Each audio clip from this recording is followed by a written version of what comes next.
Greetings, everyone. Tim Anderson here, aka Renfail, and welcome to the latest episode in my review series, Is It Worth It? And today we're talking about Mass Effect Legendary Edition, but part two, we're talking about the second game this time around. We've already done the review of the first game. I then took a short break in the meantime and played Days Gone on the PS4, and I'm currently working my way through Solasta Crown of the Magister, but I have been dabbling a little bit in the mornings over the past few days, working my way through Mass Effect 2 so that I could get this video up. And I wanted to talk about it. It's a little weird because I think in the scope of is it worth it, if you purchase the Legendary Edition, then yes, it's worth it because you get all three games included. But this game is going to be less about is it worth it and just more about a general review of Mass Effect 2. So, um, there are some differences here. In terms of the Legendary Edition, I would say the biggest changes that you're going to see to this second game are going to be the cosmetic, just, visual upgrades and so on and so forth. And of course, you have access to all the DLC, which includes all these extra companion characters, which don't necessarily impact the storyline per se, but they are cool companions to bring along with you if you have a preference for them because of their abilities and the way they mesh with your squad. But overall, I think, for example, in the first game, the Legendary Edition allowed you to use any weapon at all. That's a big change for the first game. That change does not exist in this second game. You still have the restriction of weapons based upon your class, so, if you remember the first game I played through as an adept, and I had a hell of a lot of fun because I was an adept running around with an assault rifle. And starting off the game, this time around in this game, if you start off as an adept, you're restricted to SMGs and pistols, which I found to be a little too restrictive. And I know that later on in the game you can unlock additional weapons, but I wanted to be able to do uh, assault rifles from the get-go, so I just went ahead and respec'd as a soldier for my run through this second time around on the second game, which I also think for me makes more sense anyway because I like Miranda as a companion. I also what is his name? Morden, the science guy. I remember running through him quite a few times during my first run throughs back in the day because he has some really cool fire abilities. And in any case, it makes sense for me to run through as a soldier with the second game because the companions that I like to take with me tend to be the biotics and the power, tech powers and adept powers. So, um, combat's pretty much the same it was in the original. Hasn't changed that much. So visually, everything looks amazing. Like I honestly, looking at I'm playing on the PS4 and I have a good 4K TV, and visually it looks just as good as any game that I've seen come out in the last, 5 years or so. So it looks really good.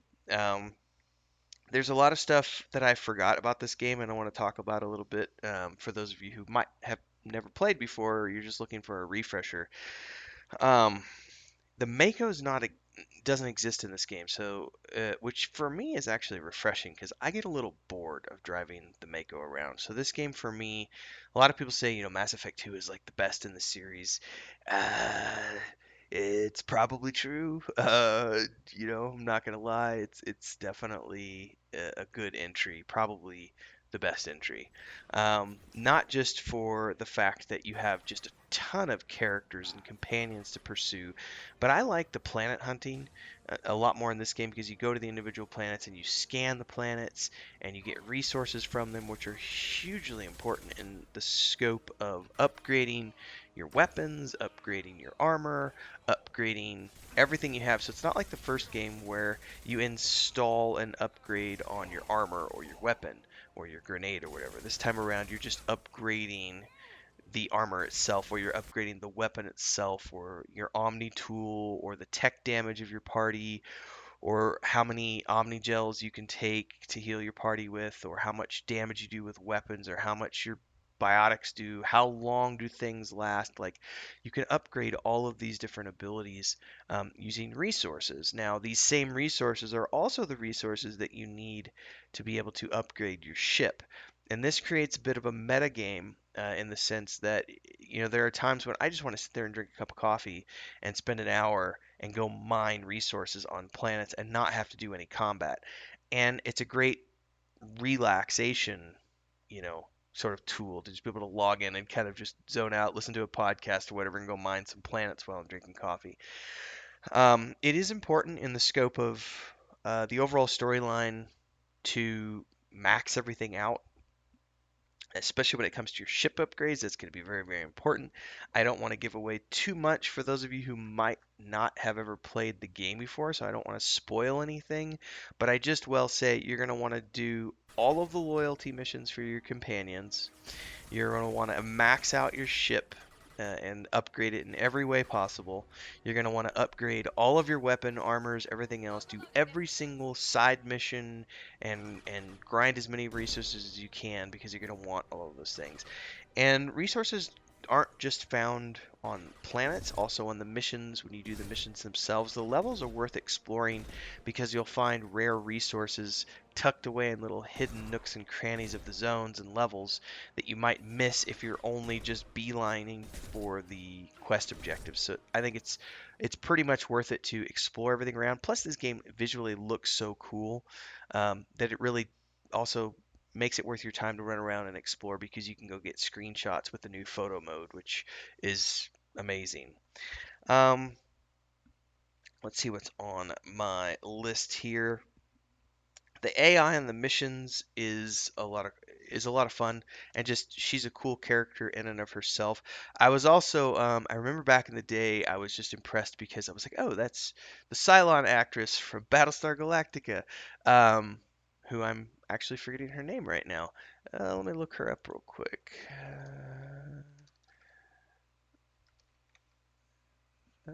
Yeah, Trisha Helfer did the voice for the AI in the ship. So it was a nice little kind of a, and also she's not the only one. The guy who plays Colonel Ty shows up in an early mission when you go back to the Citadel, and I was like, so there's some Easter eggs for Battlestar Galactica fans in here, in terms of the voiceover characters.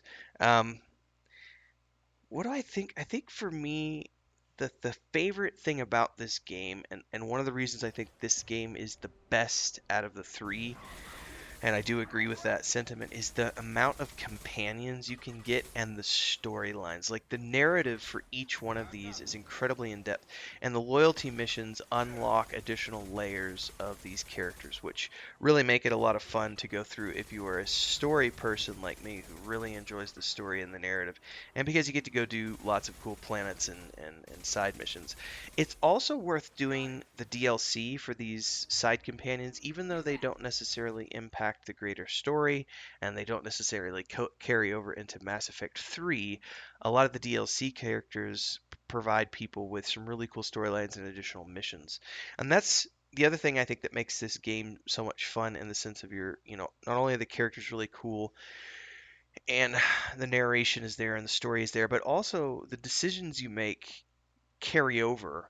Just as much as they carried over from the first game into the second game, there are certain people that don't make it from the first game into the second game. And there's also certain characters that might not make it from the second game to the third game. And especially I think the romance options are cool because the romance options can carry over. So like if you did Talia, she carries over. If you do Miranda, she carries over, so on and so forth.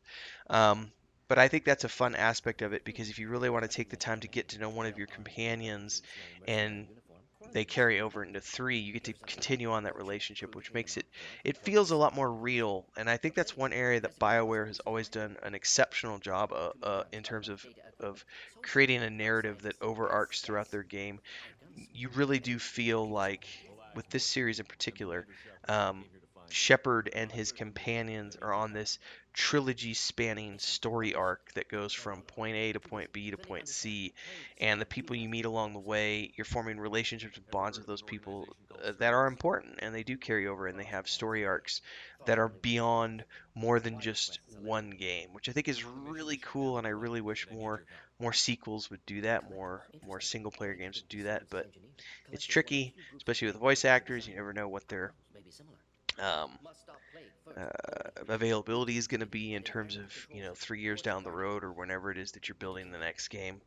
In any case, uh, like I said, this is less of an is it worth it review, because obviously in my mind it is worth it. We talked about that in the first episode, the first entry into the series, because I obviously picked up the Mass Effect Legendary Edition, and because you get all three games in the Legendary Edition, it's automatically going to be worth it. So that for me also goes back to, I had some comments on the first video where someone says, why would I pay $60 for games that I already own? And it's like, that's a valid point, but at the same time, you're paying for upgraded versions, all the DLCs, uh, everything, enhanced graphics, all in one place. And that was something that I had never done before, was a lot of the DLC content. So for me, it's been worth it to pay the money just to get the DLC content. But the visual upgrades are great because it does bring it to a more modern level, and especially because it's bringing. I was surprised by how many people in the first video had never played Mass Effect before. So hopefully they are enjoying their playthrough, and hopefully they will enjoy this second episode in the ongoing series for Mass Effect. I'll be getting to Mass Effect 3 at some point. Probably, we'll see. If I get to it later on in June, I would be surprised. I might. Otherwise, it might be July, because I'm playing two games right now. I'm playing Solasta, and I'm probably about halfway through Solasta, and I just started Mass Effect 2. I've recruited a couple. I mean, I'm probably 15, 20 hours into Mass Effect 2, so I'm not super deep into this game right now. But I'm deep enough that I'm able to do the review, and I will be playing it all the way through and looking forward to bringing everybody part 3 when I get to that point. So, thanks so much for listening. If you haven't already done so, make sure to subscribe to this channel, hit the bell icon so you get more updates like this in the future. Like the video, don't like the video, let me know. Either way, drop some comments below, share it out. That always helps. Everything helps with the algorithm, and I will see everybody in the next episode.